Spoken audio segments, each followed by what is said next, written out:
So this is the emoji for nut and bolt.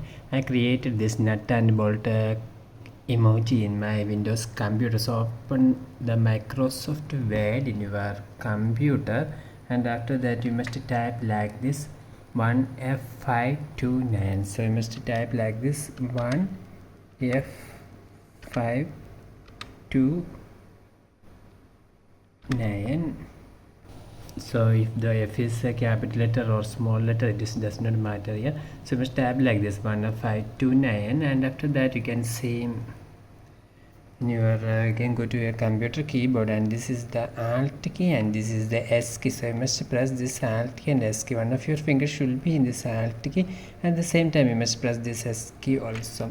Then you can see that this symbol have been alright.